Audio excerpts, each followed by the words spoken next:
Hello guys, good evening. So আজকে আবার একটা মজাদার ভিডিও নিয়ে চলে আসলাম। এসি লোকাল ট্রেন, যেটা আমরা প্রত্যেকে শুনেছি বা জানছি যে এসি লোকাল ট্রেন বেরিয়েছে। আর আজকে থেকে একটা সুখবর, এসি লোকাল ট্রেন আমাদের নিয়ারেস্ট স্টেশনে দাঁড়ানো স্টার্ট করলো। আর সেই উদ্দেশ্যে আমি চলে আসলাম স্টেশনে। এসে তো বসে আছি, একটার পর একটা লোকাল ট্রেন বেরিয়ে যাচ্ছে, তোমরা দেখতেই পাচ্ছ।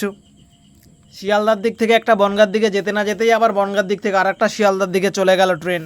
বসে আছে আমি, এইবার অনেকক্ষণ পরে দেখা হল, এবার সার্থক হলো, এবার দেখা পাওয়া গেলো সে এসি লোকাল ট্রেনের। অনেকক্ষণ ধরে ধৈর্য ধরে বসে রয়েছি সেই সন্ধ্যা থেকে গিয়ে, যে কখন এসি লোকাল ট্রেনটা আসবে আর তোমাদের সঙ্গে এই মজাদার মুহূর্তটা আমি শেয়ার করব।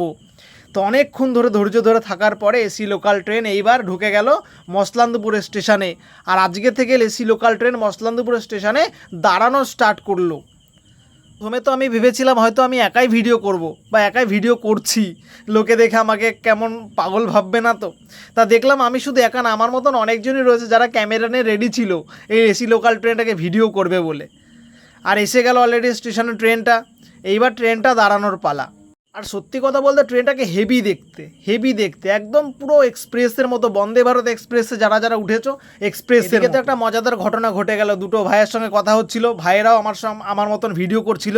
ভাইয়েরা একটু ট্রেনের ভেতরে উঠে গেল, তোমরা দেখতেই পারছো। বললো যে একটু ভেতর থেকে ঘুরে আসি, একটু এসির হাওয়া খেয়ে আসি। তারপর ভাই কি বললো শোনো। এসি ট্রেনে উঠে একটু বলো, ভালো লাগলো খুব।